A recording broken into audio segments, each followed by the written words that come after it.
ఇప్పుడు వారాహి అమ్మవారి యొక్క నవరాత్రులు ప్రారంభమయ్యాయండి. అంటే 26 జూన్ 2025 గురువారము నుండి ప్రారంభమయ్యి 4 జూలై 2025 శుక్రవారం వరకు ఉండబోతున్నాయి. కాబట్టి ఈ నవరాత్రులలో మీరు ఏం చేస్తారు అని అంటే, ఎవరికైనా సరే కోర్టు సమస్యలు గాని, అదే విధంగా ఆర్థిక పరంగా ఫైనాన్షియల్ గా చాలా బాధపడుతున్న వాళ్ళు గాని, అదే విధంగా ఇతర ఏదైనా సరే సమస్యలతో బాధపడుతున్న వాళ్ళు ఏం చేస్తారు అని అంటే, అది స్టూడెంట్స్ అయినా, విద్యార్థులైనా, అదే వ్యాపారస్తులైనా, ఉద్యోగం కొరకైనా సరే ఏదైనా సరే తీసుకోండి, చాలా అంటే చాలా పవర్ఫుల్ వారాహి అమ్మవారు. కాబట్టి నేను చెప్పిన విధంగా చెయ్యండి. చూడండి, అందరికీ కూడా పూజ వీలు కాదు. పూజ చేసుకునే వాళ్ళకి బ్రహ్మాండం అతి అద్భుతం అని చెప్పాలి. కానీ పూజ వీలు కాని వాళ్ళు ఏం చేస్తారు అని అంటే, ఈ 9 రోజులు కూడా ఉపవాసము చెయ్యండి. ఉపవాసం చేస్తే అంటే, ఉపవాసం అంటే ఎలా చేస్తారు అని అంటే, నార్మల్ గా ఒక పూట భోజనం చెయ్యవచ్చు, తప్పేమీ లేదు.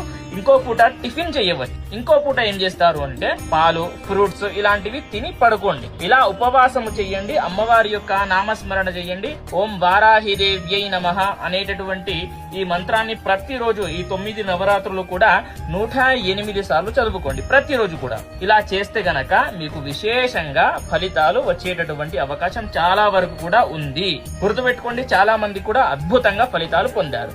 ప్రతి ఒక్కరికి కూడా తెలియజేయండి.